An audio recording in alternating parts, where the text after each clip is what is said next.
എല്ലാവർക്കും നമസ്കാരം. നമുക്കിനി ഡിസ്കസ് ചെയ്യാനുള്ളത് ഇന്ത്യയിലെ ചില സോഷ്യൽ മൂവ്മെൻറ്റ്സിനെ കുറിച്ച്, അതുപോലെ തന്നെ നോൺ പൊളിറ്റിക്കൽ അസോസിയേഷൻസിനെ കുറിച്ചൊക്കെയാണ്. അതായത് പൊളിറ്റിക്കൽ പാർട്ടികളുടെ നേതൃത്വത്തിലല്ലാതെ വന്നിട്ടുള്ള അസോസിയേഷൻസും അതിൻ്റെ ചില പ്രവർത്തനങ്ങളെ കുറിച്ചാണ്. എന്താണ് അതിൽ സോഷ്യൽ മൂവ്മെൻറ്റ്സ് എന്ന് പറയുന്നത്? സോഷ്യൽ മൂവ്മെൻറ്റ്സ് എന്ന് പറഞ്ഞാൽ എന്താണ്? സോഷ്യൽ മൂവ്മെൻറ്റ്സ് എന്ന് പറഞ്ഞാൽ collective action or behaviour aimed at achieving better conditions in society. സമൂഹത്തിലെ മെച്ചപ്പെട്ട ജീവിതത്തിന് വേണ്ടിയിട്ട് നടത്തുന്ന കൂട്ടായ പ്രവർത്തനമാണ് എന്തെന്ന് പറയുന്നത് സോഷ്യൽ മൂവ്മെന്റ്സ് എന്ന് പറയുന്നത്. കളക്റ്റീവ് മൂവ്മെന്റ് ആണ്. എന്തിനു വേണ്ടിയാണ്? Better conditions in society. ഇതൊരു സംഘടിതമായിട്ട് നിൽക്കുന്ന അസോസിയേഷൻ ആയിരിക്കും, വോളണ്ടറി അസോസിയേഷൻ ആയിരിക്കും. ഇവർക്കൊരു പ്ലാൻഡ് ആയിട്ടുള്ള ക്രിയാത്മകമായിട്ടുള്ള അല്ലെങ്കിൽ പ്ലാൻ ചെയ്തിട്ടുള്ള പ്രവർത്തനങ്ങൾ ഉണ്ടായിരിക്കും. ഒരു ചില കോമൺ ഇൻട്രസ്റ്റ്, പൊതു താല്പര്യങ്ങളും ഇത്തരം സംഘടനകൾക്ക് ഉണ്ടായിരിക്കും. ഹെർബർട്ട് ബ്ലൂമർ എന്ന് പറഞ്ഞ വ്യക്തിയുടെ അഭിപ്രായത്തിൽ social movements can be seen as a collective enterprise seeking to establish a new order of life. പുതിയൊരു ജീവിത ശൈലി രൂപപ്പെടുത്തി എടുക്കുന്നതിന് വേണ്ടിയിട്ടാണ് സോഷ്യൽ മൂവ്മെന്റ്സ് എന്നാണ് ഹെർബർട്ട് ബ്ലൂമർ പറഞ്ഞത്. എം.എസ്.എ. റാവു പറഞ്ഞത് ഈ കളക്റ്റീവായിട്ടുള്ള സോഷ്യൽ മൂവ്മെന്റ്സ് എന്ന് പറഞ്ഞാൽ എന്താണ്? അത് ഫോർമൽ അല്ലെങ്കിൽ ഇൻഫോർമൽ, ഔദ്യോഗികവും അനൗദ്യോഗികവുമായിട്ടുള്ള ഓർഗനൈസേഷൻ ആയിരിക്കാം. എന്തിനു വേണ്ടിയിട്ടാണ്? മാറ്റത്തിന് വേണ്ടിയിട്ട്, ചേഞ്ച് എന്ന ആശയം മുൻനിർത്തിക്കൊണ്ട് വരുന്നതാണെന്നാണ് എം.എസ്.എ. റാവു അഭിപ്രായപ്പെടുന്നത്. ഇനി സോഷ്യൽ മൂവ്മെന്റ്സ് എന്ന് പറയുമ്പോൾ അപ്പൊ എന്താണ്? സോഷ്യൽ മൂവ്മെന്റ്സിൽ ഉണ്ടായിരിക്കേണ്ട കാര്യങ്ങൾ: ഒന്ന്, കളക്റ്റീവ് മാസ് മൊബിലൈസേഷൻ, കൂട്ടായ ജനങ്ങളുടെ പങ്കാളിത്തം. കളക്റ്റീവ് മാസ് സപ്പോർട്ട്, ജനങ്ങളുടെ പിന്തുണ. Then formal or informal organisation, ഔദ്യോഗികമോ അല്ലാത്തതോ ആയിട്ടുള്ള ഒരു സംഘടനയായിരിക്കണം. ദെൻ അടുത്ത point, conscious commitment to their aims and beliefs, അവർ മുന്നോട്ട് വെക്കുന്ന ലക്ഷ്യങ്ങളിലും പ്രവർത്തനങ്ങളിലുമുള്ള അവരുടെ വിശ്വാസം. അഞ്ചാമതായിട്ട്, deliberate collective action toward change, മാറ്റത്തിന് വേണ്ടിയിട്ടുള്ള പ്രവർത്തനം. ഇത്രയും കാര്യങ്ങളാണ് സോഷ്യൽ മൂവ്മെന്റ്സിൽ ഇൻക്ലൂഡ് ചെയ്യുന്നത്. ഇനി ന്യൂ സോഷ്യൽ മൂവ്മെന്റ്സും ഉണ്ട്, ഓൾഡ് സോഷ്യൽ മൂവ്മെന്റ്സും ഉണ്ട്. എന്താണ് ന്യൂ സോഷ്യൽ മൂവ്മെന്റ്സ്? 1960s ശേഷമാണ് theory of new social movement വരുന്നത്. ന്യൂ സോഷ്യൽ മൂവ്മെന്റിന്റെ ഉദയത്തിന്റെ ആദ്യത്തെ കാരണം എന്ന് പറയുന്നത് പോസ്റ്റ് ഇൻഡസ്ട്രിയൽ എക്കോണമിയാണ്. ഇൻഡസ്ട്രിയലൈസേഷന് ശേഷമുള്ള കാലഘട്ടത്തിലെ എക്കോണമിയാണ്, സാമ്പത്തിക വ്യവസ്ഥയാണ്. സെക്കൻഡ്ലി, മുമ്പുണ്ടായിട്ടുള്ള സോഷ്യൽ മൂവ്മെന്റ്സും അതിന്റെ ഭാഗമായിട്ട് പിന്തുടർച്ചയായിരിക്കും. അങ്ങനെ രണ്ട് രീതിയിൽ സോഷ്യൽ മൂവ്മെന്റ്സ് പുതുതായിട്ട് രൂപപ്പെടുകയാണ്. ഇവിടെ എന്ന് പറഞ്ഞിട്ടുണ്ടെങ്കിൽ പഴയതിൽ നിന്ന് വ്യത്യസ്തമായിട്ട് ഒരുപാട് ലക്ഷ്യങ്ങൾ വരുന്നുണ്ട്. ഒരു യൂണിവേഴ്സൽ അപ്ലിക്കേഷൻ ആയിട്ടാണ് ഇവിടെ ന്യൂ സോഷ്യൽ മൂവ്മെന്റ്സ് വരുന്നത്. Post capitalism, post structuralism, industrialism, post materialism, അങ്ങനെ ഒരുപാട് ലക്ഷ്യങ്ങളെ മുൻനിർത്തിക്കൊണ്ടാണ് പുതിയ രീതിയിലുള്ള ന്യൂ സോഷ്യൽ മൂവ്മെന്റ്സ് വരുന്നത്. കൾച്ചറൽ ആൻഡ് ഹ്യൂമനിസ്റ്റിക് നാച്ചർ, അതായത് സാംസ്കാരികമായിട്ടുള്ള കാര്യങ്ങൾ മാത്രമല്ല, അതിനോടൊപ്പം തന്നെ എന്താണ്, ആഗോള തലത്തിൽ തന്നെയുള്ള പ്രശ്നങ്ങളെ ചൂണ്ടിക്കാണിച്ചുകൊണ്ടാണ് ന്യൂ സോഷ്യൽ മൂവ്മെന്റ്സ് വരുന്നത്. ഇനി ന്യൂ സോഷ്യൽ മൂവ്മെന്റ്സും ഓൾഡ് സോഷ്യൽ മൂവ്മെന്റ്സും തമ്മിൽ ചില ഡിഫറൻസസ് നോക്കാം, ചില വ്യത്യാസങ്ങൾ എന്തൊക്കെയാണെന്ന് നോക്കാം. ഓൾഡ് സോഷ്യൽ മൂവ്മെന്റ്സ് എന്ന് പറഞ്ഞാൽ എന്താണ്? സ്ഥിരമായിട്ടുള്ള ചില സാംസ്കാരിക പൈതൃക മൂല്യങ്ങളെ മുൻനിർത്തിക്കൊണ്ട് നടത്തുന്ന, അത് അധികം ഒരു പൊളിറ്റിക്കൽ പാർട്ടിയുടെ ബേസിസിൽ നടത്തുന്ന പ്രവർത്തനങ്ങളായിരിക്കും ഓൾഡ് സോഷ്യൽ മൂവ്മെന്റ്സിൽ നമുക്ക് കാണാൻ സാധിക്കുക. അവരൊരു ജെൻഡർ, റേസ്, എത്നിസിറ്റി, സെക്ഷുവാലിറ്റി, ഇപ്പൊ വംശം, ജാതീയത തുടങ്ങിയ കുറെ സംഭവങ്ങളെ മുൻനിർത്തിക്കൊണ്ടാണ് അവർ പ്രവർത്തിക്കുന്നത്. രാഷ്ട്രീയവും സാമ്പത്തികവും ഓൾഡ് സോഷ്യൽ മൂവ്മെന്റ്സിൽ സെക്കൻഡറി ഘടകമായിരിക്കും. അപ്പോൾ ഓൾഡ് സോഷ്യൽ മൂവ്മെന്റ്സിന് സാംസ്കാരികമായിട്ടുള്ള കൾച്ചറൽ ആയിട്ടുള്ള കാര്യങ്ങളും അതുപോലെ തന്നെ ജാതി, മതം, അങ്ങനത്തെ കാര്യങ്ങളൊക്കെയാണ് പ്രയർ. പക്ഷേ ന്യൂ സോഷ്യൽ മൂവ്മെന്റ്സ് എന്ന് പറഞ്ഞാൽ എന്താണ്? അതൊരു മിഡിൽ ക്ലാസ് മെന്റാലിറ്റിയുടെ ഇതാണ് ന്യൂ സോഷ്യൽ മൂവ്മെന്റ്സ് എന്ന് പറയുന്നത്. ബെറ്റർ ലൈഫിന് വേണ്ടിയിട്ടാണ് ന്യൂ സോഷ്യൽ മൂവ്മെന്റ്സ് അധികവും നടക്കുന്നത്. ന്യൂ പൊളിറ്റിക്സ് എന്നാണ് അതിനെ പറയുന്നത്. ഒരു ഇൻഡിവിജ്വൽ സെൽഫ് റിയലൈസേഷൻ അല്ലെങ്കിൽ ക്വാളിറ്റി ഓഫ് ലൈഫ്, ജീവിത നിലവാരം ഉയർത്തുക, അതുപോലെ തന്നെ സ്വയം തിരിച്ചറിഞ്ഞുകൊണ്ട് സ്വയം ഉയരാനുള്ള അവസരങ്ങൾ ഉണ്ടാക്കുക, ഇങ്ങനത്തെ കാര്യങ്ങളാണ് ന്യൂ സോഷ്യൽ മൂവ്മെന്റ്സിൽ വരുന്നത്. ഒരു ട്രഡീഷണൽ അല്ലെങ്കിൽ പരമ്പരാഗതമായിട്ടുള്ള മൂവ്മെന്റ്സിൽ നിന്ന്, സാമൂഹ്യ പ്രവർത്തനങ്ങളിൽ നിന്ന് മാറിക്കൊണ്ടാണ് ന്യൂ സോഷ്യൽ മൂവ്മെന്റ്സ് വരുന്നത്. ഇനി ന്യൂ സോഷ്യൽ മൂവ്മെന്റിന്റെ ഫീച്ചേഴ്സ് എന്തൊക്കെയാണെന്ന് നോക്കാം. Features of new social movements. ഒന്നാമതായിട്ട് ന്യൂ സോഷ്യൽ മൂവ്മെന്റ്സ് എന്ന ഒരുപാട് വിഭാഗങ്ങളായിട്ട് വ്യാപിച്ച് കിടക്കുന്ന, വികേന്ദ്രീകരിച്ച് കിടക്കുന്ന ഒന്നാണ്. സെഗ്മെന്റഡ് ആണ്, ഡിഫ്യൂസ്ഡ് ആണ്, ഡീസെൻട്രലൈസ്ഡ് ആണ്. ദെൻ അടുത്തൊരു പോയിന്റ് എന്ന് പറഞ്ഞാൽ they are not class based, they are multi class movements.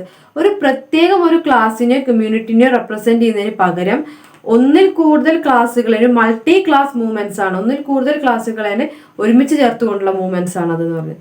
പിന്നെ അടുത്തൊരു പോയിന്റ് എന്ന് പറഞ്ഞാൽ they R concern with self identity and autonomy. അവരുടേതായിട്ടുള്ള ഏകാധിപത്യം അല്ലെങ്കിൽ പവർ, സ്വയം ഒരു തിരിച്ചറിവിന്റെ അടിസ്ഥാനത്തിലാണ് അവര് ഈ ഒരു മൂവ്മെന്റുമായിട്ട് മുന്നോട്ട് വരുന്നത്. Then they operate outside the traditional party system and have emerged as a result of people's disappointment. അതായത് നിലനിൽക്കുന്ന പരമ്പരാഗത പാർട്ടി സംവിധാനത്തിന്റെ ഉള്ളിൽ നിന്നുകൊണ്ടല്ല, പകരം അതിൽ നിന്ന് വിട്ടുമാറിക്കൊണ്ട് ജനങ്ങളുടെ അവസ്ഥയ്ക്ക് നേരിട്ട് പരിഹാരം കണ്ടെത്തുക എന്ന രീതിയിലേക്കാണ് അവർ വരുന്നത്. അപ്പോൾ പരമ്പരാഗത പാർട്ടി സിസ്റ്റത്തിന്റെ ഉള്ളിൽ നിന്നുകൊണ്ടല്ല ഈ ന്യൂ സോഷ്യൽ മൂവ്മെന്റ്സ് അധികവും പ്രവർത്തിക്കുന്നത്. Then അടുത്തൊരു point, it is difficult to characterise new social movements as liberal, right, left. അതായത് പുതിയ സോഷ്യൽ മൂവ്മെന്റ്സ് എന്ന് പറഞ്ഞാൽ അത് അവരുടെ കാഴ്ചപ്പാട് ലിബറൽ കാഴ്ചപ്പാടാണോ, അതോ ലെഫ്റ്റ് കാഴ്ചപ്പാടാണോ, റൈറ്റ് കാഴ്ചപ്പാടാണോ, ലെഫ്റ്റ് ആണോ റൈറ്റ് ആണോ, ഇതൊന്നും തിരിച്ചറിയാൻ പറ്റാത്ത രീതിയിൽ ഒരു മിക്സഡ് ആയിട്ടുള്ള ഒരു ചിന്താഗതിയിലൂടെയാണ് ഇവരുടെ പ്രവർത്തനങ്ങൾ പോകുന്നത്, ന്യൂ സോഷ്യൽ മൂവ്മെന്റ്സ് നടക്കുന്നത്. Then അടുത്തത് they focus more on issues of symbolic and cultural identity that on economic issues. സാമ്പത്തികമായിട്ടുള്ള പ്രശ്നങ്ങൾ, സാമ്പത്തികമായ രീതിയിൽ കൾച്ചറും മറ്റു കാര്യങ്ങളൊക്കെയാണ് ഇവർ ഡിസ്കസ് ചെയ്യുന്നത്. ദെൻ നെക്സ്റ്റ് എന്ന് പറഞ്ഞാൽ movements is a complex mix of collective and individual confirmation of identity. സ്വത്തുമായി ബന്ധപ്പെട്ടുള്ള ഓരോ വ്യക്തികളുടെയും അല്ലെങ്കിൽ ഓരോ കൂട്ടായ്മയുടെയും സ്വത്തുവുമായി ബന്ധപ്പെട്ടിട്ടുള്ള ഒരു കളക്റ്റീവ് ആയിട്ടുള്ള കൂട്ടായ പ്രവർത്തനങ്ങളാണ് നടത്തുന്നത്.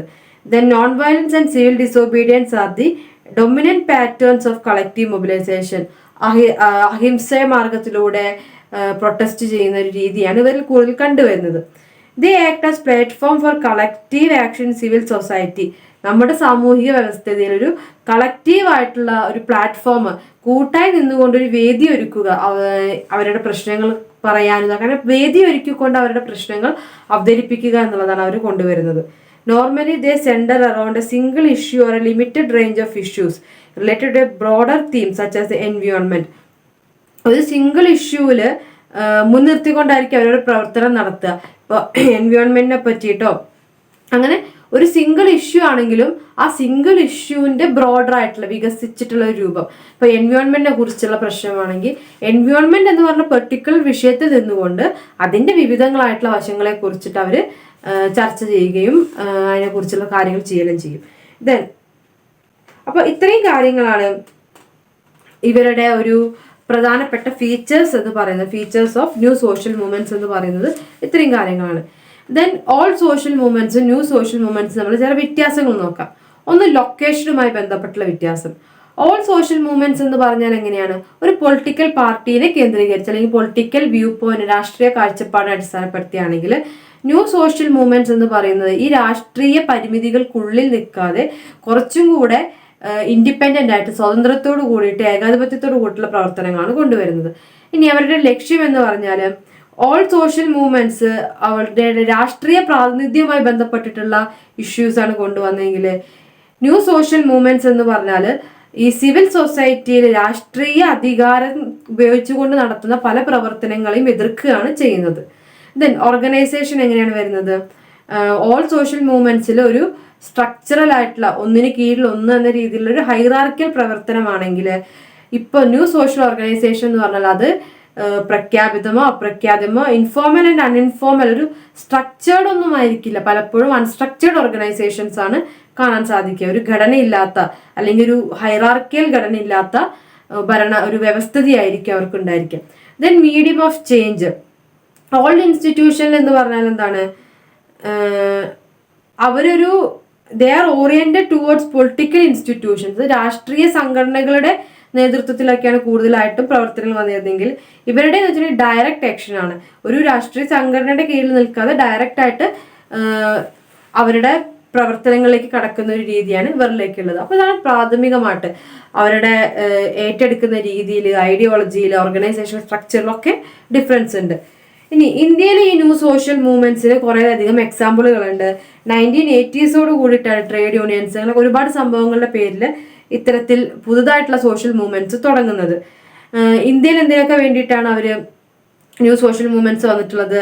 Livelihood, rising prices, corruption, state atrocities, women's right, schedule tribe issues. അപ്പോൾ അതായത് ഒരാളുകളുടെ അടിസ്ഥാന ജീവിതമായിട്ടുള്ള വിലക്കയറ്റം, അതുപോലെ തന്നെ അഴിമതി, സ്ത്രീകളുടെയും കുട്ടികളുടെയും നിയമങ്ങൾ, പിന്നെ SC ST വിഭാഗങ്ങൾ, അതുപോലെ മറ്റു മൈനോറിറ്റി വിഭാഗങ്ങൾ നേരിടുന്ന പ്രശ്നങ്ങൾ, ഇതൊക്കെ ഉയർത്തിപ്പിടിച്ചുകൊണ്ടാണ് ഇന്ത്യയിൽ ന്യൂ സോഷ്യൽ മൂവ്മെന്റ്സ് വന്നിട്ടുള്ളത്. അതിനോടൊപ്പം തന്നെ ലാൻഡ്ലെസ് പെസൻസ്, മാർജിനൽ ഫാർമേഴ്സ്, തൊഴിലില്ലാത്തവരുടെ കൂട്ടായ്മ അല്ലെങ്കിൽ തൊഴിലിടങ്ങളിൽ തന്നെയുള്ളവരുടെ കൂട്ടായ്മകൾ, ഫാർമേഴ്സിന്റെ, ഭൂമിയില്ലാത്ത കർഷകരുടെ, ഇവരുടെയൊക്കെ പ്രശ്നങ്ങൾ ഈ ഒരു ഇതിന്റെ ഭാഗമായിട്ട് ഉയർത്തിക്കൊണ്ടുവരുന്നുണ്ട്. ഗെയിൽ ഓംബർട്ട് പറയുന്നത് ഒരു പൊളിറ്റിക്കൽ സംവിധാനം ഉണ്ടാക്കുന്ന മൊത്തം ക്രൈസിസ്, പ്രതിസന്ധിയെ ഈ ന്യൂ സോഷ്യൽ മൂവ്മെന്റ്സിന്റെ ഭാഗമായിട്ട് പുറത്തേക്ക് കൊണ്ടുവരുന്നുണ്ട്. അതുപോലെ തന്നെ രജനി കൊത്താരി പറഞ്ഞത് ജനങ്ങൾക്ക് ഭരണകൂടത്തിലുള്ള വിശ്വാസമില്ലായ്മ അല്ലെങ്കിൽ അവരുടെ അസംതൃപ്തിയാണ് ഇത്തരം ന്യൂ സോഷ്യൽ മൂവ്മെന്റ്സിന് കാരണമെന്നാണ് രജനി കൊത്താരിയുടെ അഭിപ്രായത്തിൽ വന്നത്. ഇനി ഇന്ത്യയിലെ ന്യൂ സോഷ്യൽ മൂവ്മെന്റ്സിന്റെ ചില features of new social movements in India എന്തൊക്കെയാന്ന് നോക്കാം. They represent the marginalised Indian masses. യാതൊരുവിധ ഉയർച്ചയും ലഭിക്കാത്ത അല്ലെങ്കിൽ ഒരു മൂലയിലേക്ക് ഇരുത്തിയ മാർജിനലൈസ് ചെയ്യപ്പെട്ട വിഭാഗങ്ങളുടെ കാര്യങ്ങളാണ് റെപ്രസെന്റ് ചെയ്തിരുന്നവർ. They oppose the negative aspects of ഗ്ലോബലൈസേഷന്റെ ആഗോളവൽക്കരണത്തിന്റെ നെഗറ്റീവായിട്ടുള്ള തെറ്റായിട്ടുള്ള കാര്യങ്ങളെ അവർ ഉയർത്തി കാണിക്കുകയും അങ്ങനെ അതിനെ എതിർക്കുകയും ചെയ്തിരുന്നു. അടുത്തൊരു point, they fight for the protection of the environment and against the oppression of groups such as Dalits and Adivasis.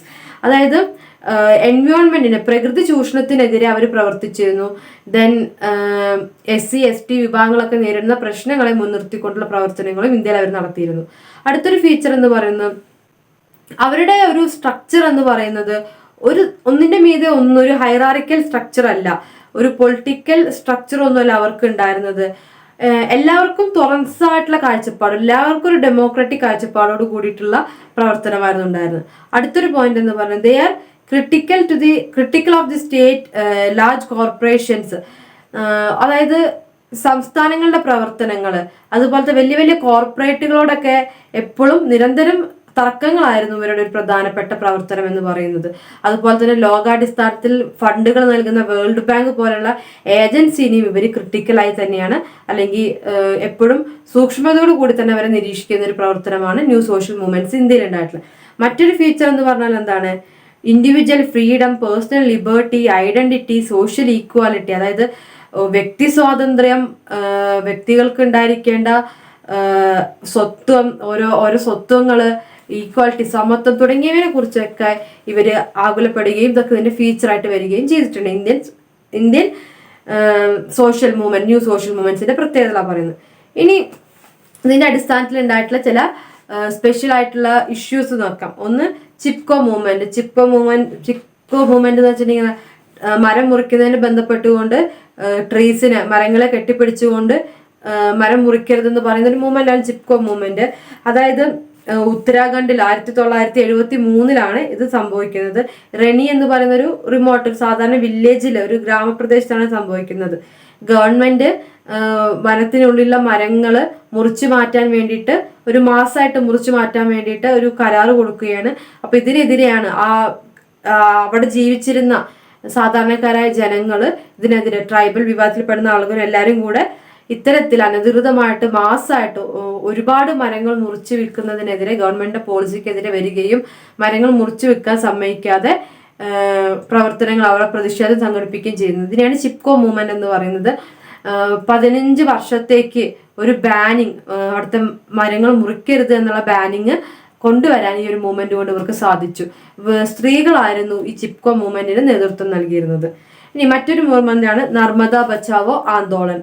Save Narmada movement എന്നാണ്. നർമ്മദ നദിയിൽ ഒരു ഡാം പ്രൊജക്ട് വരികയാണ്. ആ ഡാം പ്രൊജക്ടിനെ എതിർത്തുകൊണ്ടാണ് ഈ നർമ്മദ ബച്ചാവോ ആന്തോളൻ എന്നുള്ള പ്രവർത്തനം വരുന്നത്. സർദാർ സരോവർ പ്രൊജക്ട് വെച്ചാൽ ഒരു വലിയ തരത്തില് എന്താ പറയുക ഹൈഡ്രോ ഇലക്ട്രിക് പവർ പ്രൊജക്റ്റ് ആയിരുന്നു അത്. അതായത് 3000 മെഗാവാട്ട് ഇലക്ട്രിസിറ്റി പ്രൊഡ്യൂസ് ചെയ്യാമെന്നും അതുവഴി ഇന്ത്യയിലെ വൈദ്യുതി എന്ന് പറയുന്ന സംഭവം കുറച്ച് വളരെ വലുതായിട്ട് എക്സ്പാൻഡ് ചെയ്യാമെന്നുള്ള ലക്ഷ്യത്തോട് കൂടിയിട്ട് ഗവൺമെന്റ് കൊടുന്ന പദ്ധതിയായിരുന്നു സർദാർ സരോവർ പ്രൊജക്റ്റ്. അപ്പോൾ ഇതിനെ എതിർത്തുകൊണ്ട് ഇത് ഉണ്ടാക്കുന്ന എന്താ പറയുക എൻവയോൺമെന്റൽ ആയിട്ടുള്ള പ്രശ്നങ്ങളും അതുപോലെ ഒരുപാട് ട്രൈബൽ വിഭാഗങ്ങളെയും അവിടുത്തെ അധിവസിക്കുന്ന ഒരുപാട് ആളുകൾ അവിടെ നിന്ന് മാറ്റി പാർപ്പിക്കണം, അങ്ങനെ തുടങ്ങിയിട്ടുള്ള ഒരുപാട് വിഷയം പ്രകൃതിയും മനുഷ്യരുടെ പ്രശ്നങ്ങളും എല്ലാം മുൻനിർത്തിക്കൊണ്ടാണ് നർമ്മദ ബച്ചാവോ ആന്തോളൻ എന്നുള്ള മുദ്രാവാക്യത്തോടു കൂടി പ്രതിഷേധം വന്നത്. മധ്യപ്രദേശ്, മഹാരാഷ്ട്ര, ഗുജറാത്ത് തുടങ്ങിയ എല്ലാ പ്രദേശങ്ങളിലും ഇതിനെതിരെ പ്രതിഷേധം വന്നു. പിന്നെ അതിന്റെ ഭാഗമായിട്ട് വേൾഡ് ബാങ്ക് കൊടുക്കാൻ വെച്ചിരുന്ന തുക, ഈ പദ്ധതിക്ക് വേണ്ടി നൽകാൻ വെച്ചിരുന്ന തുക പിൻവലിക്കുകയും ഇതിനെക്കുറിച്ച് പഠിക്കാൻ വേണ്ടി ഒരു കമ്മീഷനെ അപ്പോയിന്റ് ചെയ്യുകയും ചെയ്തു. World commission on dams 1997 appoint ചെയ്യപ്പെട്ടു. വേൾഡ് കമ്മീഷൻ ഓൺ ഡാംസ് ഇവരുടെ പഠനപ്രകാരം ഇവർ എഴുതിയൊരു പുസ്തകമാണ് dams and development A new framework four decision making in 2000 ആ പുസ്തകം ഇറങ്ങുന്നത്. അപ്പോൾ അതിന്റെ അടിസ്ഥാനത്തിൽ ഡാം കൺസ്ട്രക്ഷൻ തുടങ്ങിയവരെ പറ്റിയിട്ട് പുതിയ രീതിയിലുള്ള അറിവുകളെല്ലാം ലഭിച്ചിട്ടുണ്ടായി. ദെൻ മറ്റൊന്നാണ് ഏകതാ പരിഷത്ത് എന്ന് പറഞ്ഞിട്ടുള്ള ഒരു ബോഡി ഗ്രൂപ്പ് 1991 ഗോളിയർ മധ്യപ്രദേശിലാണ് ഇതിന്റെ തുടക്കം എന്ന് പറയുന്നത്. മേജറായിട്ട് അവരുടെ പ്രിൻസിപ്പിൾ എന്ന് പറയുന്നത് ലാൻഡ്, ഫോറസ്റ്റ്, നദി തുടങ്ങിയവരുടെയൊക്കെ സംരക്ഷണവുമായിട്ട് പ്രകൃതിദത്തമായിട്ടുള്ള കാര്യങ്ങൾ, നാച്ചുറൽ റിസോഴ്സസിന്റെ സംരക്ഷണവുമായി ബന്ധപ്പെട്ടുകൊണ്ടാണ് അവരുടെ പ്രവർത്തനങ്ങൾ വന്നിട്ടുള്ളത്. ഇനി വേറൊന്നാണ് Mazdoor Kisan Shakti Sangathan, empowerment of workers and peasants ആണ്. 1990 രാജസ്ഥാനിലാണ് ഇത് രൂപീകരിക്കുന്നത്. MKSS ഷോർട്ടാക്കി പറയുന്നത്. ഇത് പ്രധാനമായിട്ടും പെസന്റ് വർക്കേഴ്സിന്റെ ഒരു ഓർഗനൈസേഷൻ ആയിരുന്നു. പെസന്റ് വർക്കേഴ്സിന്റെ കൃഷിക്കാരുടെ ഒരു ഓർഗനൈസേഷൻ ആയിരുന്നു. പിന്നീട് ഇത് ഗവൺമെന്റിന്റെ പല പോളിസികളിലേക്ക് ഇടപെടുന്ന രീതിയിലേക്ക് ശക്തമായിട്ട് വളരുകയാണ് ഉണ്ടായത്. അടുത്തൊന്നാണ് India against corruption, IAC. India against corruption എന്ന് പറയുമ്പം അണ്ണാ ഹസാരെയുടെ നേതൃത്വത്തിൽ ഉണ്ടായിട്ടുള്ള ഒരു മൂവ്മെന്റ് ആയിരുന്നു ഇന്ത്യ അഗൈൻസ്റ്റ് കറപ്ഷൻ എന്ന് പറയുന്നത്. അതായത് ലോക്പാൽ എന്ന് പറയുന്ന ഒരു സംവിധാനം കൊണ്ടുവരാൻ വേണ്ടിയിട്ട് ഇന്ത്യയിൽ നടന്നിട്ടുണ്ടായിരുന്ന ആ കറപ്ഷനെ വലിയ രീതിയിലുള്ള അഴിമതിയെ ചോദ്യം ചെയ്തുകൊണ്ട് അഴിമതി നടത്തുന്നതിനെതിരെ വന്ന ഒരു മൂവ്മെന്റ് ആണ് ഇന്ത്യ അഗൈൻസ്റ്റ് കറപ്ഷൻ എന്ന് പറയുന്നത്. ഒക്ടോബർ 2010 കൂടിയിട്ടാണ് അണ്ണാ ഹസാരെയൊക്കെ ഈ ഒരു മൂവ്മെന്റിന്റെ ഭാഗമായിട്ട് വരുന്നത്. ജൻ ലോക്പാൽ ബില്ല് അവതരിപ്പിക്കുന്നു. ജൻ ലോക്പാൽ ബില്ല് നടപ്പിലാക്കണം. അതായത് കറപ്ഷൻ ഉണ്ടാവുകയാണെങ്കിൽ ആ ഗവൺമെന്റിനെതിരെടുക്കുന്ന നടപടികൾ, അങ്ങനത്തെ ഒരു കറപ്ഷനുമായി ബന്ധപ്പെട്ടിട്ടുള്ള ഒരു സംഭവമാണ് ജൻ ലോക്പാൽ ബില്ല് എന്ന് പറയുന്നത്. അത് സഭയിൽ അവതരിപ്പിക്കുകയും അതിന്റെ ആ ബില്ല് ആക്ടാക്കി എടുക്കാൻ വേണ്ടിയിട്ട് അണ്ണാ ഹസാരെ നിരാഹാരം കിടക്കുകയും അങ്ങനെ നിരാഹാര സമരത്തിന്റെയും അങ്ങനെ ഒരുപാട് വാദപ്രതിവാദങ്ങളുടെയൊക്കെ അടിസ്ഥാനത്തിൽ ജനുവരി 1, 2014 ആ ബില്ല് ആക്ടായിട്ട് നിലവിൽ വരുന്നത്.